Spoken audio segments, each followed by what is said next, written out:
తెలంగాణకు జీవధార అయిన కాళేశ్వరం మీద కాలకూటం చిమ్ముతోంది కాంగ్రెస్ సర్కార్. రాజకీయ దురుద్దేశంతో ప్రాజెక్టుపై బురద జల్లే కుట్ర చేస్తోంది. మేడిగడ్డ బరాజ్ పునరుద్ధరణ చేపట్టకుండా మొత్తంగా ఆ ప్రాజెక్టునే మూలన పడేసే పథకాన్ని అమలు చేస్తోంది. ఇక కాంగ్రెస్ కుట్రలకు చెక్ పెట్టేందుకు బీఆర్ఎస్ మేడిగడ్డ యాత్ర చేపట్టింది. ఈ మేరకు బస్సులో బీఆర్ఎస్ ఎమ్మెల్యేలు, నేతలు మేడిగడ్డ బయలుదేరి వెళ్లారు. ఇక మరింత పూర్తి సమాచారాన్ని మా ప్రతినిధి రాజశేఖర్ అడిగి తెలుసుకుందాం. రాజశేఖర్, చెప్పండి.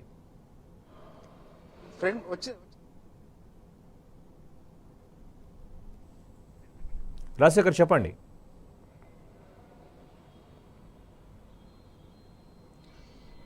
శోభన్, కొద్దిసేపటి కింద తెలంగాణ భవన్ నుంచి చెలో కాళేశ్వరానికి బీఆర్ఎస్ ప్రతినిధులంతా కూడా బయలుదేరడం జరిగింది. ముఖ్యంగా కాళేశ్వరం ప్రాజెక్టులో, ముఖ్యంగా అన్నారం బ్యారేజ్ విషయంలో, మేడిగడ్డ బ్యారేజ్ విషయంలో ప్రభుత్వం చేస్తున్న కుట్రలను ఏవైతే ఉన్నాయో, వాటి నిరాధారమైన ఆరోపణలు ఏదైతే చేస్తుందో వాటిని నిగ్గు తేల్చేందుకు బీఆర్ఎస్ పార్టీ సిద్ధమైంది. అందులో భాగంగా ఇవాళ సాగునీటి రంగ నిపుణులు, అలాగే బీఆర్ఎస్ పార్టీ ప్రతినిధులు దాదాపు 200 మంది కొద్దిసేపటి కింద తెలంగాణ భవన్ నుంచి కాళేశ్వరం బయలుదేరారు. ముఖ్యంగా కాంగ్రెస్ పార్టీ అధికారంలోకి వచ్చిన తర్వాత, బాధ్యతలు చేపట్టిన తర్వాత కాళేశ్వరం ప్రాజెక్టు మీద పెద్ద ఎత్తున కుట్రలకు తెరలేపింది. స్వల్పంగా అయిన ఒక చిన్న డ్యామేజ్ని పట్టుకొని మొత్తం ప్రాజెక్టుని రద్దు చేసే విధంగా, మొత్తం ప్రాజెక్టు ధ్వంసమైందనే విధంగా ఒక బూచి చూపిస్తుందని చెప్పేసి బీఆర్ఎస్ పార్టీ ఆరోపిస్తుంది. ఈ నేపథ్యంలో వాస్తవాలు ఏంటి, ఎందుకు కాంగ్రెస్ పార్టీ ప్రభుత్వం ఈ విధంగా వ్యవహరిస్తుంది అనేది ప్రజలకు చెప్పవలసిన అవసరం ఉందని బీఆర్ఎస్ పార్టీ నిర్ణయించుకుంది. అందులో భాగంగా కొద్దిసేపటి కింద BRS party working president KT Rama Rao గారు, అలాగే హరీష్ రావు గారి నేతృత్వంలో పెద్ద ఎత్తున కూడా ప్రజాప్రతినిధులు, మాజీ ప్రజాప్రతినిధులు, సాగునీటి రంగ నిపుణులందరూ కూడా వెళ్లారు. అసలు ఏం జరిగింది, వాస్తవం అనేది తాము చెప్పబోతున్నామంటూ కూడా ఇప్పటికే స్పష్టం చేశారు. ముఖ్యంగా 22 జిల్లాలకు వరప్రదాయంగా ఉన్న కాళేశ్వరం ప్రాజెక్టుపై కాంగ్రెస్ ప్రభుత్వం కుట్రలు తెరలేపింది.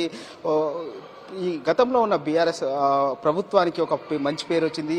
ముఖ్యంగా నార్త్ తెలంగాణ అంతా కూడా సస్యశ్యామలమైంది. వేలాది ఎకరాలు పంటలు పండిన పరిస్థితి బీఆర్ఎస్ పార్టీ గత 10 ఏళ్లుగా అధికారంలో ఉన్నప్పుడు తక్కువ టైంలో కూడా ఈ కాళేశ్వరం ప్రాజెక్టును నిర్మించడం జరిగింది. అంతా కూడా సస్యశ్యామలమైన పరిస్థితి ఉంది. కానీ ఒక్కసారిగా అధికారంలోకి వచ్చిన 2 నెలల్లోనే కాంగ్రెస్ పార్టీ పెద్ద ఎత్తున కుట్రలు లేపింది. ఎక్కడైతే డ్యామేజ్ జరిగిందో, ఆ డ్యామేజ్ చెప్తుందో, ఆ డ్యామేజ్ని వెంటనే మరమ్మతులు చేయకుండా నిర్లక్ష్యం చేస్తూ రేపు ఫ్లడ్ పెద్ద ఎత్తున వస్తే పూర్తిగా ధ్వంసమయ్యే విధంగా, ఆ ప్రాజెక్టు ధ్వంసమయ్యే విధంగా కూడా వ్యవహరిస్తుందంటూ ఇప్పటికే బీఆర్ఎస్ పార్టీ ఆరోపిస్తుంది. ముఖ్యంగా ఈ విషయాలన్నింటి మీద మనతో మాట్లాడేందుకు మాజీ మంత్రివర్యులు, గతంలో ఈ నీటిపారుదల శాఖ మంత్రిగా కూడా వ్యవహరించిన పొన్నాల లక్ష్మయ్య గారు ఉన్నారు. సార్, ఈ బీఆర్ఎస్ పార్టీ వాళ్ళ ప్రజాప్రతినిధులంతా కూడా కొద్దిసేపటి కింద బయలుదేరింది. ముఖ్యంగా కాళేశ్వరం విషయంలో ఈ కుట్రలను ఎలా చూస్తూ ఉన్నారు మీరు? రాజకీయాలు, ఎన్నికల ముందు, ఎన్నికల తర్వాత, సాంకేతిక విషయాలు, శాశ్వత ప్రాతిపదికన నిర్ణయించబడేటి, ఆలోచించేటి, అమలు చేసేటి, ఈ రెండింటినీ కలిపి రాజకీయ లబ్ధి కోసం చేసే ఎత్తుగడలు చూస్తూ ఉంటాం. ఇది దురదృష్టం. సార్, మీరు గతంలో కూడా ఈ మంత్రిగా పనిచేశారు. ఈ ప్రాజెక్టుల విషయంలో తక్కువ టైంలో ఈ ప్రాజెక్టు నిర్మించి వేలాది ఎకరాలు ఇవాళ సస్యశ్యామలమైన పరిస్థితి, ఎందుకు ఈ కుట్రకు తెరలేపారు? అది లేపారు అనేది నన్ను అడిగితే లాభం ఏంటి? లేపిన వాళ్ళని అడిగితే బాగుంటుంది, అంతే కదా. కాదు, నేను గతంలో మంత్రిగా పనిచేసిన, మనకు వ్యవస్థ ఉంటుంది. వ్యవస్థ రూపొందించిన పథకాన్ని ప్రజలకు ఏ రకంగా ఉపయోగించుకుంటామన్న దాని మీద ఆలోచన చేయడంలో రాజకీయ ఆలోచన ఉంటుంది. కానీ వ్యవస్థను కాదని స్వయంగా ఎవరు ఎక్కడ చేయలేరు. అది గుర్తుంచుకోవాల్సిన అవసరం.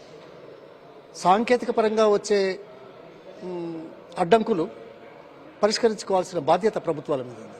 ఇప్పుడు ఇన్ని రోజులైందే ఎక్స్పర్ట్ కమిటీ ఇంకా అపాయింట్ చేయలేదు, రిపేర్స్ మొదలు పెట్టలేదు, కొట్లాడుతున్నారు మీది బాధ్యత, మీది బాధ్యత అని. బాధ్యత ఎవరిది అయినా న్యాయపరంగా కొట్లాడుకోవాల్సిన అవసరం ఉంటుంది. కానీ ఆస్తులను కాపాడుకోవాల్సిన బాధ్యతను విస్మరించి 3 సార్లు 4 సార్లు ప్రజెంటేషన్లు. ఓహో, పదవిలోకి రాగానే ఎక్స్పర్ట్స్ అయిపోయినారా మాట్లాడేవాళ్ళంతా? రాత్రికి రాత్రే ఇంజనీరింగ్ అంతా అర్థమైందా? 3,000 కోట్లు కూడా కానటువంటి ఒక బరాజ్లో, ఖర్చు కాని బరాజ్లో 86 పిల్లర్లుంటే 3 పిల్లర్లకు నష్టం జరిగినట్టుగా మనకు కనపడితే 1,00,000 కోట్లు అనే దౌర్భాగ్య మాటలు ఏ రకంగా వచ్చాయి అంటే దాని అర్థం ఏంది? ఇది రాజకీయ కోణం తప్ప ఇంకో కోణం. అందుకోసం అటువంటి వాళ్ళకు బుద్ధి చెప్పాల్సిన అవసరం ఉంది. రాష్ట్ర ఆస్తులను కాపాడుకోవాల్సిన ప్రాథమిక బాధ్యతను విస్మరించి ఇలా యాక్ట్ చేయడం మంచిది కాదని మేము చెప్తాం. సో ఎందుకు నిర్లక్ష్యం చేస్తూ ఉంది రిపేరింగ్ చేసే విషయంలో? అంటే రాజకీయ లబ్ధి కోసం బురదలు రాయేసి దాడుతున్నారు. ఓకే, ఎన్నికల ముందు ఇలా మాట్లాడారు, కొంత ప్రజలు నమ్మినట్టున్నారు. ఎంత నమ్మినా 4.5 లక్షల మందే కదా తేడా. ఏదైనా ఏ ఎన్నికల్లోనైనా ఎప్పుడైనా ఈ 75 సంవత్సరాలలో 50% పై చిలుకు ఒక 72లో తప్ప మిగతా ఎప్పుడైనా వచ్చిందా? అంటే ఉన్నట్టు మన వాదానికి మన ఆర్గ్యుమెంట్కి ఏదైతే ఉందో 50% మద్దతు ఎప్పుడు రాదు. మరి అటువంటిప్పుడు ఏదో 4.5 లక్షలతోటి అధికారంలోకి వచ్చిన వాళ్ళు ఓవర్ నైట్ మేధావులు అయిపోయి వాళ్ళే డాక్టర్లు అవుతారు, వాళ్ళే ఇంజనీర్లు అయిపోతారు, ఇంకెవరికి ఏం తెలియదు. మరి ఒక్క మాట, ఎన్ని సంవత్సరాలు అవుతున్నది ఇది ప్రారంభించి? 7-8 సంవత్సరాలు ఇది ఒప్పందం చేసుకుంది. ఒప్పందం కాకపోవడానికి కారణం ఏంది? ఒప్పందం ఎందుకు చేసుకోవాల్సి వచ్చింది? ఒప్పందం చేసుకున్న తర్వాత ఈ 8 సంవత్సరాల నుంచి పార్లమెంట్లో కానీ అసెంబ్లీలో కానీ ఎన్నడైనా ఎప్పుడైనా ఎక్కడైనా ఇందులో ఈ కోణం ఉంది ఎంక్వైరీ చేయాలని అడిగారా? లేదే, లేదు. 8 సంవత్సరాలు నోరు మూసుకొని కూర్చున్నారు కదా. ఇదే కేసీఆర్ గారు అసెంబ్లీలో పవర్ పాయింట్ ప్రజెంటేషన్ ఇచ్చాడు. అప్పుడు వీళ్ళు ఉన్నారు కదా, ఏం మాట్లాడారు? అప్పుడు రాని ప్రావీణ్యత అధికారంలోకి వచ్చిన రాత్రికి రాత్రి వచ్చిందా? రాత్రికి రాత్రి వస్తుందా? ఇంజనీరింగ్ కావాలంటే 12 చదవాలా, తర్వాత 5 సంవత్సరాలు ఇంజనీరింగ్ చదవాలా? చదివిన వాళ్ళందరూ నంబర్ 1 ఉంటారా? ఒకరు 50 మార్కులతో పాస్ అవుతారు, ఒకరు 70 తోటి, ఒకరు 99 తోటి పాస్ కావచ్చు.